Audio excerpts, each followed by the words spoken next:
Um, we are live.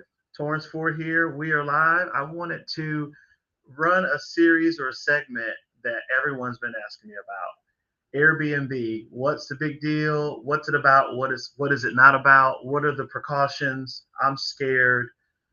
Airbnb can be fun if you have the right team in place. And today I wanted to introduce a really good friend of mine. Her name is Cara Pastore. She has been my Airbnb specialist and host to help me run an efficient Airbnb. I own a duplex with a partner of mine in Tucker. We've owned it for about 5 years now. And in lieu of dealing with um, a bad string of tenants, we got frustrated and we wanted to try a different way. So without any further ado, I want to introduce Cara Pastore. Hey, hey, what's up, Cara? Hi, how you doing? Thanks for Welcome. Thank you for joining me. We're blessed to have you in Atlanta, sister. Well, yeah. Well, thank you for joining. I've always appreciated you. Helping my partner Dwayne and I run our Airbnb, and we look up to you. And just wanted to share with everyone a little bit more about how you run it and what you do to be specific. So, jumping right into the show, I wanted to ask, like, at a high level, let's rock this out. What does it take to have a profitable Airbnb in your mind? Okay, well, to start off with my first slide, that's a question that everyone always asks me, and it's kind of multifaceted on how to have a really good Airbnb.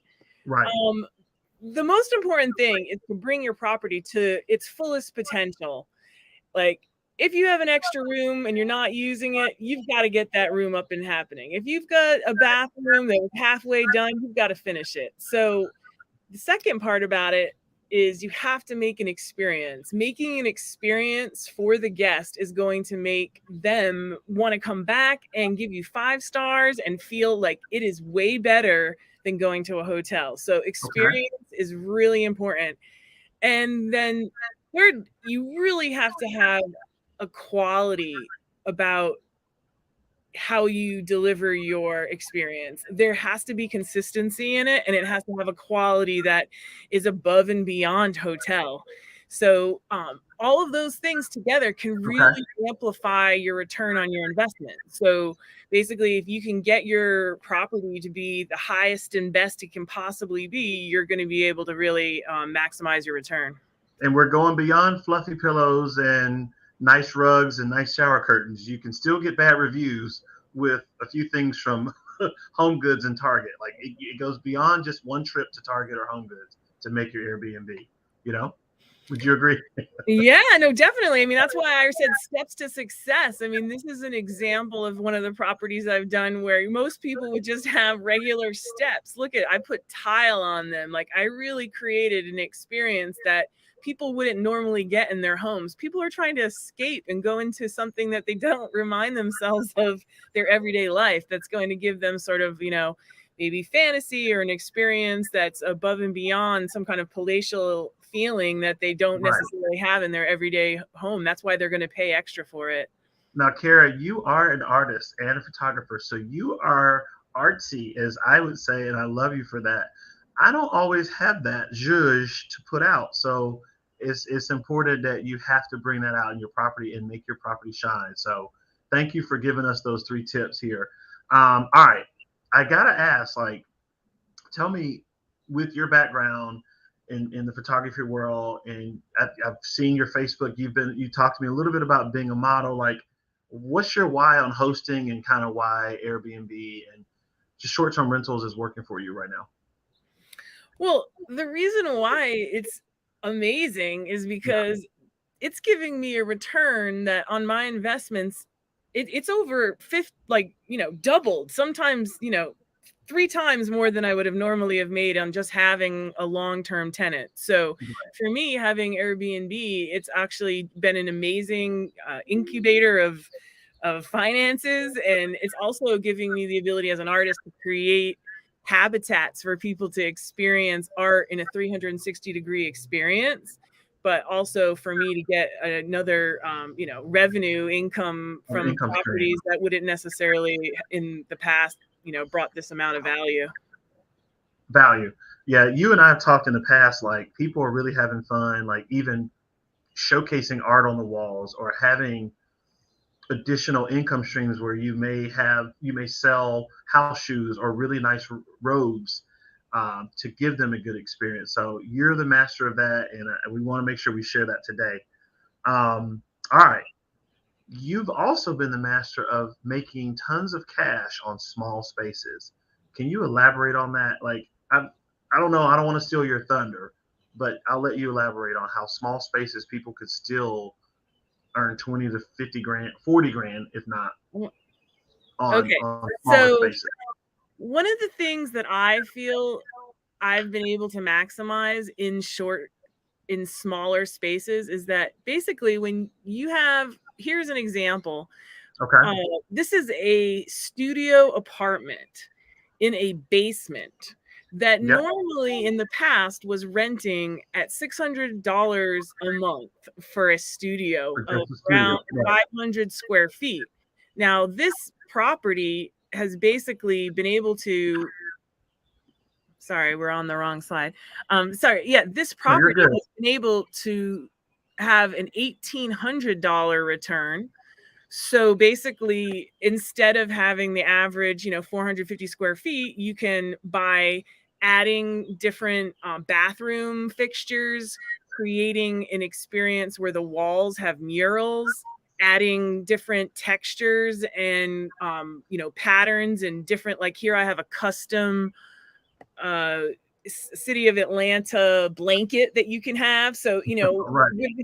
with something like this, basically it's not like an auxiliary dwelling or an additional space in a home. I was able to maximize the revenue and get a larger return than if I had done a long term. So really only furnishing them is the only thing you have to do. And on smaller properties, you have less bedrooms to furnish. And in the world of short-term rentals at, say, hotels that are extended stay, I mean, $300 to $400 a week is very basic, which in turn turns you into a $1,600 bad accommodation. So if you look at Right. $1,600 as your starting point on a hotel room and a monthly in a bad place, that's kind of like a no-tell motel, and then you go up to 1,800 to 2,500 with an experience that people get through having the decor and the ambiance and the bathroom and the sink and the kitchen all kind of give them a better experience than being in one of those other hotels. So that's why these smaller basement apartments have done really well. Here's another example of one. This one would average a 2-bedroom, 2-bath basement apartment is now renting for $2,800. And Okay. this one has a very awesome shower that is basically connected to the main room. So you've got a shower spa. That's cool. That's And cool. so something like this, the average person, one of the things to set yourself apart is you don't want to do Home Depot contractor pack aesthetics on your Right. stuff. Like you really want to make it get every square foot, give its bang for its buck on giving an experiential vibe through decor and design. Instead, that's how you're going to be able to not have it be a basement $1,200 rental. And Does so, the yeah. family live upstairs, Kara, on this one? Like, tell us about the setup of this specifically. So this house is an interesting experience. This one has a 3-bedroom, 2-bath house above it that rents in the style of by the room. Okay. So basically the whole house is an Airbnb, but the owner of the property wants to be able to stay in the home. And Okay. so basically instead of living, sometimes an owner would say, hey, I'll get the big basement, but they've taken the choice to maximize their revenue, take the smallest room and then rent out each room upstairs by the room and then downstairs as a full rental. And then that allows them to travel all over. They're a consultant. They Okay. move I got around. you. So they come in when there's a vacancy or when there's time. And they flex Yep. otherwise. Yep. That's awesome. Yep. Thank This you is for sharing. another. This is so amazing. Oh, that's just a different view of the same basement apartment, right? Yep. Or studio apartment. Yeah, see, That's look at, we super got great. blue cabinets. Sometimes people, they just go with the regular old stuff, but sometimes if you give something that's outside of the box, it gives people, a reason to pay for it. Just a little reason to pay a little extra, Exactly. and they're doing it. Yep. What are some of the reviews that people are leaving on a space? Because you know, Oh, they think it's better than they could have ever imagined. They're like, "This is amazing. Thank you so much." They think sometimes maybe it's a catfish situation. Like right, they're like, "We didn't think it was going to be that good." And then we got there and we were like, "Wow." Because normally when you would rent a 2-bedroom, 2-bath in the $2,500 to $2,800 range, it's not going to look like this. right. And this has a separate entrance as well, right? Separate entrance, Okay. yeah. Okay. Cool. Okay. Separate air conditioning. It has its own HVAC and water heater. Well, I just really, some people call it house hacking, is another way of modifying smaller spaces. And you really got my juices going on a 3-bedroom, 2-bath that I had renovated. And it had a bonus room in the back. It was almost like a fourth room Hmm. with a laundry. And you came and said, Torrence, turn that back room into its own efficiency or its own studio apartment. Turn that laundry into its own 1-bedroom, luxurious bathroom. And you were giving a suggestion on how I could almost make these numbers. So you That's had when I never say, thought of that. oh, excuse me. When I say maximize your space to its full potential, that's like when you make a sunroom or a Florida room into a bedroom, or maybe a large walk-in closet into a wall-to-wall genie in a bottle Scheherazade room, Right. or you create themes under the sea and you're in an aquarium, or you can have different rooms feel like a Disney experience or some kind of why not have it be a birthday party of, Star Wars experience or whatever. So, yes, I do love making places get amplified. Like this example Okay. is 3-bedroom, 3-bath in the West End that was renting for $1,500 on a yearly lease. We turned it into sort of a mid-century modern kind of boho meets kind of cool, hangout pad. And now we're renting it for 3 months, a 3-month term at 4,775. You know what I mean? Like Damn. a little bit of decor and, vibe can really go a long way. Go a long way. Okay. Well, all right, we're gonna keep it rolling, Kara. I know you've got slides for us. You are ready for today, and I love you for that. What's the craziest Airbnb that you kind of hosted, and tell us why? Like, I'm just gonna leave it open ended. Okay. Well, one of the craziest Airbnbs I ever rented was probably this loft in downtown. It was basically 30-foot ceilings with a skyline view of the dome and basically all of, the games, Atlanta United, Falcons, everything that plays down, like, you could walk Yeah.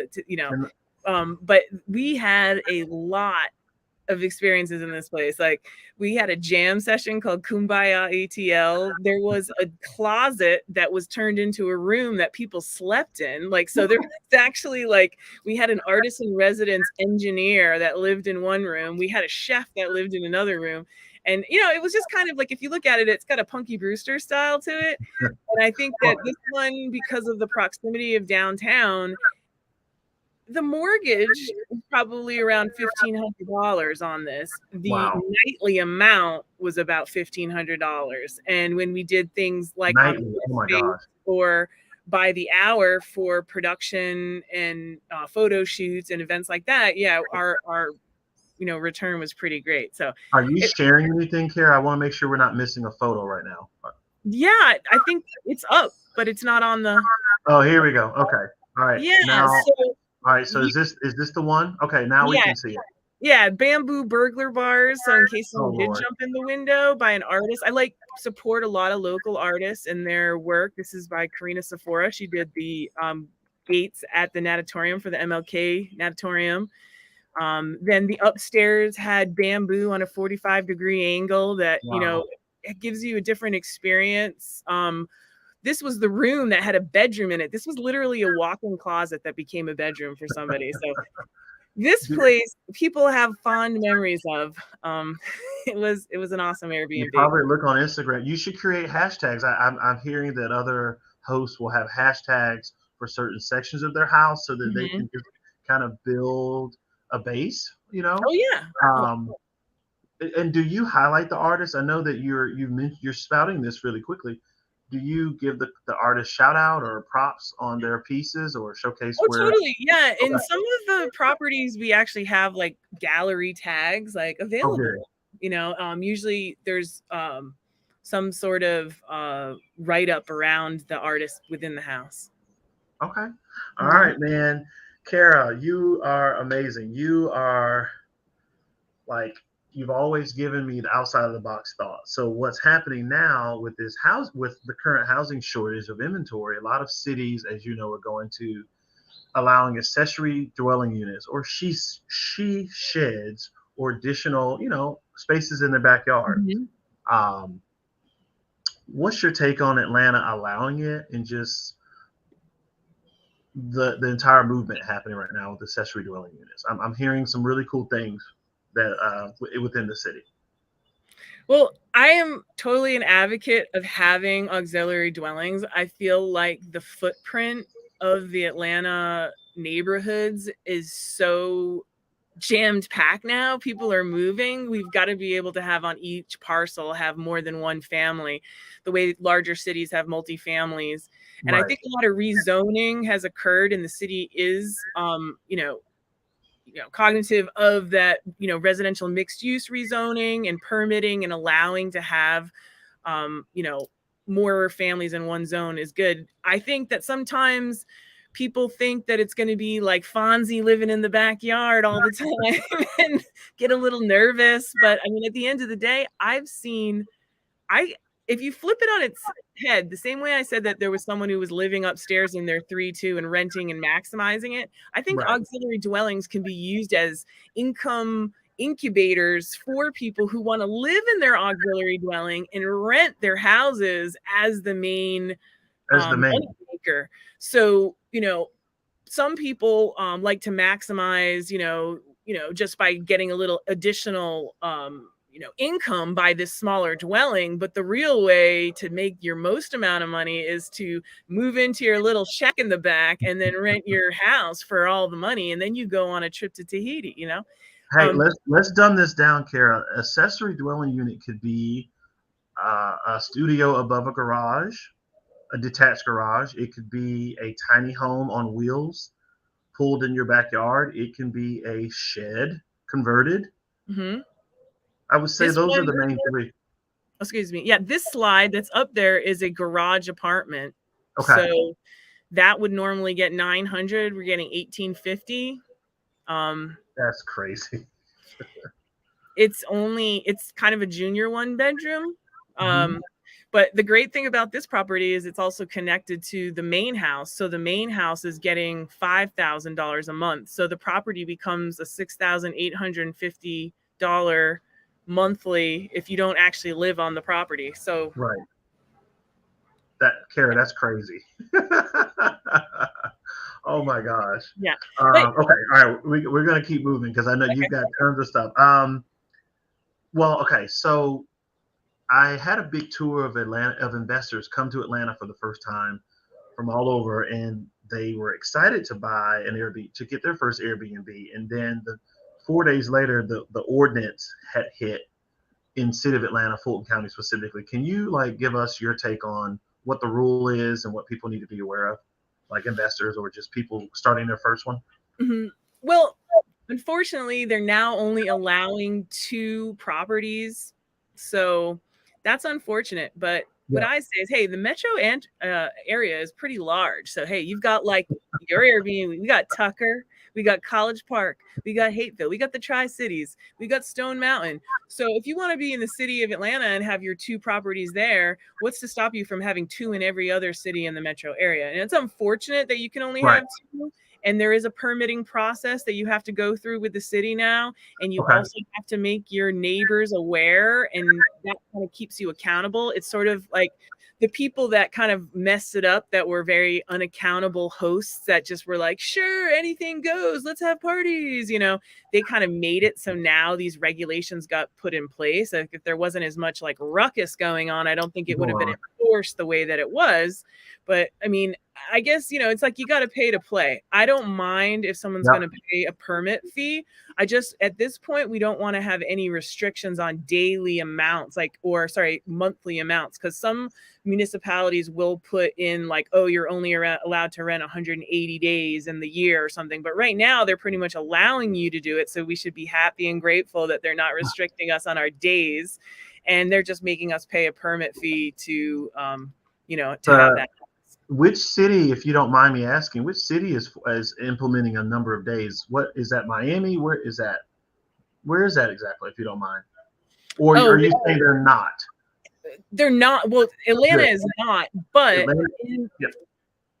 Hateville is a city that's in the Aerotropolis. They were discussing, and it hadn't been agreed, but that was part of their permitting processes. That wanted to limit the amount of days.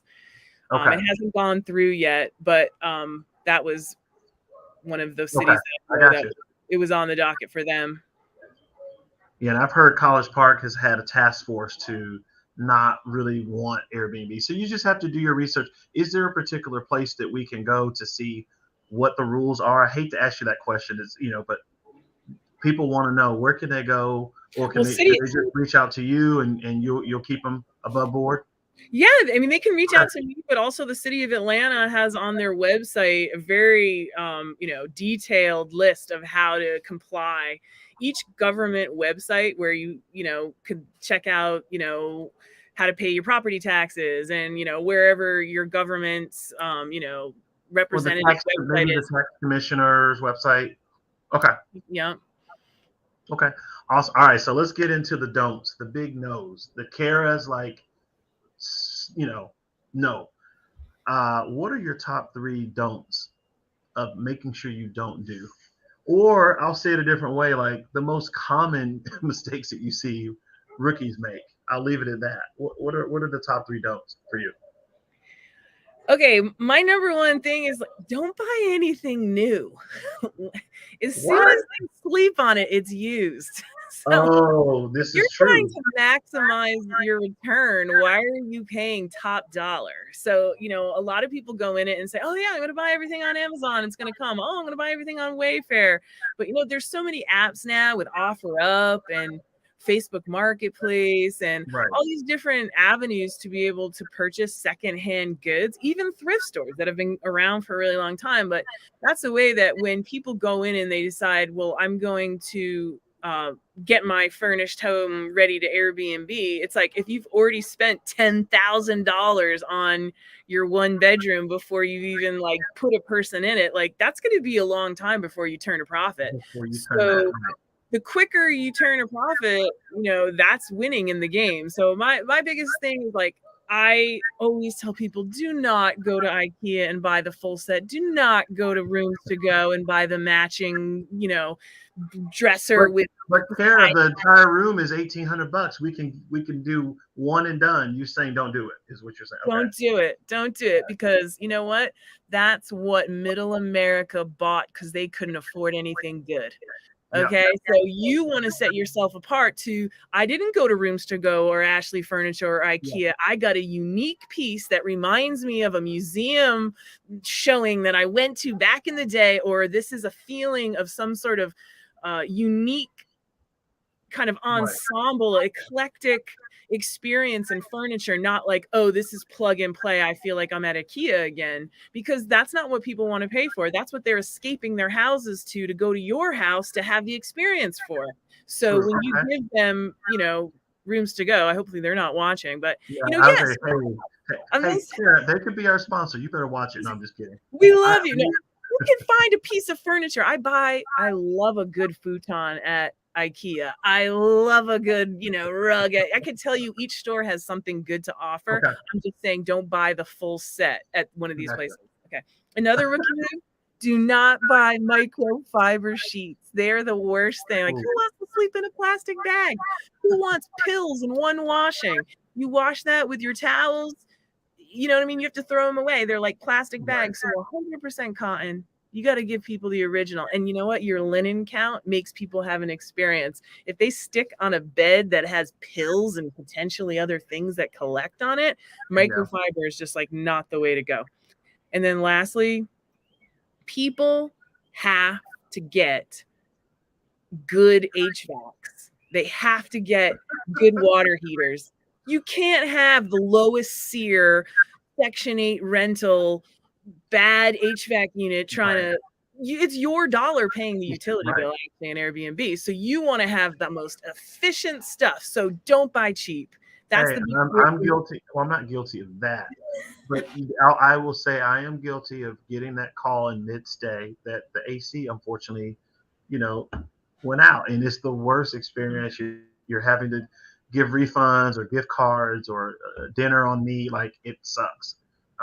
Yeah, and So a yeah, water heater runs out. If you have 3 people, who's going to get the cold shower? So on a lot of these houses, you're trying to say we're housing 6 people, 7 people. A 50-gallon tank is only going to give maybe 3 showers. So you've true. got to do the investment in your just appliances and so that you'll never have a problem into the future. So don't buy cheap. Okay, deal. Super deal. All right, we got 2 more questions, and I know time is money, and I love you for your time. Thank you again. If folks aren't seeing, I'll say it this way: a lot of people will say, "Well, I tried that.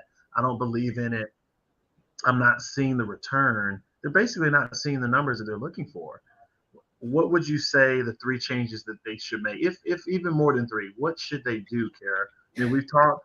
You've given a number of examples, but what are some major steps that they should take? Okay, so one of the things that I see is people are obsessed by their nightly rate. It's really reframing this whole thing into what is my monthly return? Because sometimes you're not competitive. So Okay. really what you have to do is come up with what do I want to make monthly? And if I divide that by 30 days in the month, I actually have a way less of a nightly rate than I thought I was coming out on the gate. Now, I'm not saying if you can get your nightly rate every single day and keep 100% occupancy, you're winning, and that's great. But some Right. people aren't getting their numbers and they're overinflating their prices because they're having a love affair with a property that maybe not justified, Hold on. I think I'm you have to hearing be you realistic. lower. You're suggesting to lower the rate until you get a consistent. Dumb that Not your down for me. nightly rate, your I'd say give discounts on extended stays for monthly return to get yourself in 100% occupancy and get your overall return to get you the numbers that you want. Because if you make a high inflated amount just on Friday, Saturday, Sunday, and Monday Right. through Friday is empty, It's empty. well, then you're not really getting your best return on having the place rent. Like, the sweet spot is to have someone rent it for 2 to 3 months at a great nightly rate. If you looked at at the right monthly rate, if you looked at the nightly rate, you'd probably be surprised, like, "Ooh, that was a lot less than I really Right. was willing to commit to." But hey, when you get 90 days at that rate, it's worth it, because it's like going to Costco. You're buying in bulk, you're getting the break, So what I'm saying is give the guest an incentive by lowering the monthly rate, and you can give discounts to Okay. do. The other thing I think that's so important, and I just wanted to make a fact, and this is one of the reasons why I'm doing really good with my little places, is that it's all about make or break design. You have got to invest into the aesthetic value of what you're giving them. You can't give people a regular Home Depot vanity in 1980s tile and think that you're going to get the same amount as a W hotel.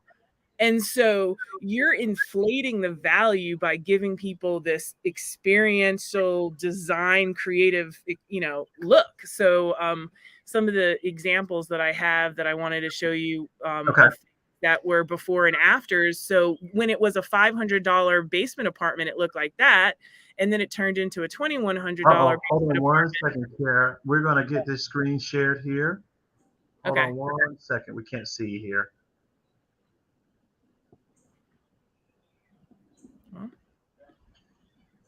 Uh-oh. See? Share.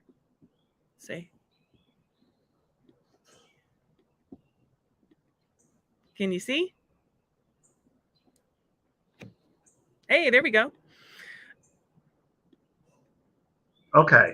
All Okay, right. so All right. We here's were told you were disconnected for a moment, so you got back in. Thank you for the. All right. So what are we looking at here? Okay, so this is an example of make or break design. When this basement apartment was renting in the $500-600 range, this was the kind of bathroom that a lot of people who have older, outdated 80s to 1950s bathrooms have. So look, I renovated it, put wallpaper up, got cool stuff. This is what the bathroom looks like now. I've created a wet room look. This is another bathroom that this was, you know, a Oh, horrible. that's beautiful. This is a Kara, half wait a bath. minute. I'm This moving is in.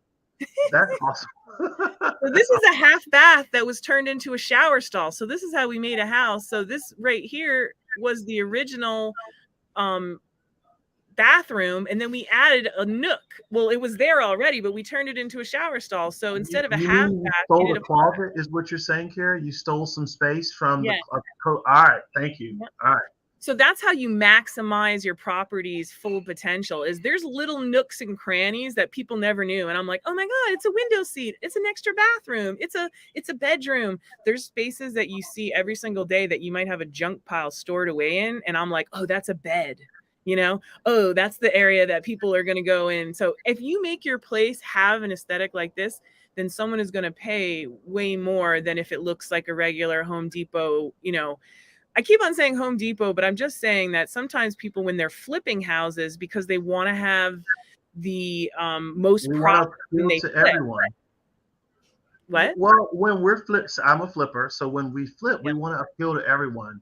We're almost afraid to do an $80,000 reno and then put all and basically mess up the sale off of a bad tile selection. So Yeah. so you're right. We are safe. We're normally safe, but I get where you're going. See, YF22, what I do is this is a regular place that most people would just go to Rooms to Go and put a bunch of furniture in it and say, oh, we have a rental. Well, you know what? I make my backsplashes where my TVs look like this. So when people are flipping through and they're deciding on which one to book, they're booking this one because they're like, wow, that looks funky. Now, my style, hey, that's me, but my style is a Hey, little bit outside of the box. But the thing is that you can do really, here's an example of a before and after of another property that I did. This kitchen was what most people would have on a flip. And then above is really how you maximize. yep. See? Was that a before and after? Yep, I see you. Yep. Yep. Where do you get most of your inspiration, Kara? When you talk about design and keeping it different, where will people go to be different? Obviously, there's Pinterest. Obviously, there's House. But I'm asking Kara, where do you get your inspiration? In my dreams. No. In your whatever. Seriously. No, All I right. mean, I think that sometimes, television, I mean, gosh, this is the Yeah. era of HGTV. There's a million and one options, like just going on repeat on these shows on different spaces. I mean, there's one that I like. It's these two designers in Detroit, and they make every house. I think it's called Buying the Block. They make every house a unique creative zone, and I really just try to encourage people. You can find it on television. You can look in magazines. You can, like you said, Pinterest. I think it's about kind of creating this eclectic mix of like what an experience could be. If you thought outside of the box. But I think sometimes you have to do standard, on trend design, and you can find that in any magazine. I mean, that's just basic. But some magazines like Architectural Digest and Dwell Right. and Modern, there's some really funky out of the box things, and maybe just take those ideas and find it at the thrift store and make a version of it, or paint something to look like what that was. You don't have to buy the you know it's just the gold version of it. You could just Yeah. make your own version. So get inspiration from life too. I think a lot of things in nature are what people are going back to for a feeling Mm, of zen. People want to feel like they're connected to the earth. So I think that style, like that's why boho became so in. People it want to did. have. Well, there was the whole time where people were into rustic farmhouse. That's kind of an outdated thing. I mean, it's still in, but it's kind of past. But then people went into boho. People want to have zen chic. They want to have this feeling like you're in now, a little bit. you're going back into the Gatsby days, so I think if you pull from movies and also look at sets and things like that, they make places that people will pay an hourly fee to come in and be in your zone, because you can get on Peerspace, which is, it doesn't only have to be Airbnb, but people are looking for places that have a unique, well, they're not even staying there. People on places like Peerspace, they will simply go just to take Instagram photos. It's the craziest thing, I don't get it, but there is it's a like market having a TikTok house. If you think of TikTok and you look at these people's houses, each room is a different theme. So if you give each one of your rooms a different theme, like one is Zen, one is Safari, that's what bed and breakfasts have been doing for years. You can go, there's an awesome one in Athens like that, where one room has tons of umbrellas hanging from the ceiling. Another one looks like you're in an outside, but you're inside. Look at the Fox Theater. That's like you're in a Moorish temple outside and you're inside. So if you kind of mess around with perspective, go to Disney. Look at all the way they do stuff, take notes, but just don't do anything that looks regular, because regular is going to get you base rate. Anything above and beyond, like murals, photographs, things that give people an experience, is what's going to give you your value and amplify your rate. That's Tell me this. How often, Cara, should we change? Yes, we do this really because some of the suggestions you're giving are easy, right? So great, we do a deco wall behind the TV.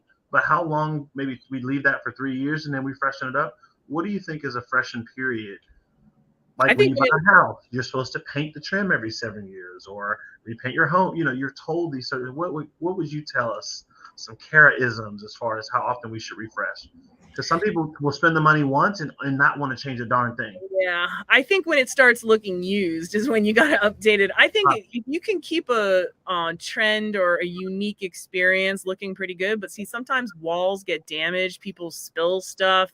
Like if anything gets basically ruined or destroyed, like you've got to keep it up in a mint situation. So I'd say that fashion and up to trend has like every 5 years, at least, so you want to kind of give it a new theme. But with houses that you're renting on Airbnb, I would say like trims in the bathroom, doorknobs, kitchen cabinets, things like that, you're probably going to have to maintain on a yearly basis, just as though you had a yearly tenant. It's just that you're going to have to keep on doing them throughout the year at random moments. Okay. All right. Final question for you. I don't know if we have any questions on the live piece, but final question. What are like some of the biggest fears from folks that they hear on the news about all the parties? What would you say to people as far as being afraid to do their first short-term rental because of parties? What do you do to prevent parties? I've heard it earlier that you're the master of longer-term stays. So, boom. But yeah, I think if you're gearing towards weekends, you have a higher ratio of potential parties. But if you are doing weekend stays, it's very important in your listing to state that you are a no party home. If people are actually going to stay in your property with more than 4 people, I actually make them read the house rules and confirm written in the messaging that they have read the house rules and that they would agree to having no additional guests, because that's part of my house rules. So you always have the chance to say no to anybody, right? You don't have to accept everybody. Like I would never do, a lot of people do, accept, auto accept, but I like to review everybody, because there's a lot of like shifty people out there in the universe. So I just say, let's be clear, you talk to them, Cara, or you talk to those people as you're you almost interview them before you accept as well. Yes. You can't talk to them on the phone because it's a hidden email. You can't share email or phone numbers until the guest has booked your property, but you can ask them as many questions as you want. Sometimes if you got to use your Jedi Airbnb vibes to get here. You got to, if you're coming with 8 people, I want to know that, you're all 55, you go to bed at 9:30. No, just joking. But like, I don't, we're just coming into town to get some peace and quiet. No. So sometimes people mislead you, and there can be some, people that fall and, through the cracks. But I'd say that that's, the random once or twice a year. And I'm doing, 20 to 40 properties. Whereas if you have one property, you have the right to curate your customer. You have the right to say no. Sometimes people think, oh, I got to say yes to everybody. But it's like, no, is it the right fit? Do I feel like 5 guys on a weekend experience is going to be good as 2 girls, mother and daughter, on a mom-daughter trip? It's like I can choose and make the one that feels the best for the property. If a 2-bedroom seems good for 2, I don't really want to put 7 guys in it. It's like Yeah. you can choose and actually have some choice. But the last thing you can do is they sell audio plugins that you can put in that basically alert you like a fire alarm that, hey, audio levels are going above and The beyond decibel readers, yes, normal. they sell the ones too that look Yes. like smoke detectors Yes. that will send you a text if the decibel reading gets a little high, and you can Yeah. reach out. Yep. And also, I always recommend people to get cameras. You can't have them inside your homes, but definitely outside your homes. And that's for the safety of the vehicles parked outside, safety of your home, kind of Yep. keeping an eye on who's coming in and out. If you see 30 people come in, I mean, you have the right to call the police. Like, these people are not your guests, So I think And you've had to do that. You've had to call the police, right? I, I've had everything happen. I'm a veteran in this. I've been doing it for over 15 years, and I don't think anything, has passed me by. But I do say it's not if, it's when. And that's my other tip, is to get the right insurance and to have really good short-term insurance and not just do tenant policies, because a lot of people are used to being investors that have long-term tenants in there. And the landlord policy is what yes. you're referring to. So you called me out about 3 years ago. I just had Yep. a basic landlord policy, which is not the same thing as Correct. Because the main part of those is that when there's a period of vacancy, you're not covered. So if you think, and then there's a period of no lease in place in between. So you want to just make sure you have the right coverage, because like I said, it's not if, it's when. But, that's why I also think that having less weekend stays causes less liability or potential risk than having longer term stays. So maybe in a year, if you have 4 people stay for 3 months each, that's just a lot less of a potential and risk. Whereas if you're a house that has like 3 people a week coming in there, it's just like, how are you, it's a high ratio. There's always going to be something that happens. Someone invites, it's always the friend of the friend that comes, or the tree that fell, or the storm that came through, or you never know. So well, I look up to you, sister. You're doing it all over Atlanta as well as out of state, and you're like the super host. And tell us, how can people get a hold of you? What's the best place for folks to reach you there? Well, you can go on my website, which is f22studio.com. I'm going to put up my slide for that. But yeah, you can also send me an email and put that on, shoot me an email, info@f22studio.com. If you want to go to my website, my number is on there if you just got a hankering to talk to me. But you can call me. But yeah, shoot me an email. And sometimes people, if they want to have a consultation, I'm willing to do that on the phone. Or, if you want to have me come out to your property and discuss and you're really ready to go, we can come up with a plan. So yeah, definitely reach out to me. And on my website also has all the properties that I have currently listed under my website. And yeah, just shoot me an email or come out and give me a message on my website. Thank you for everything that you do in helping people, shift and flex on their income and, roll, because with COVID, people were looking for multiple ways.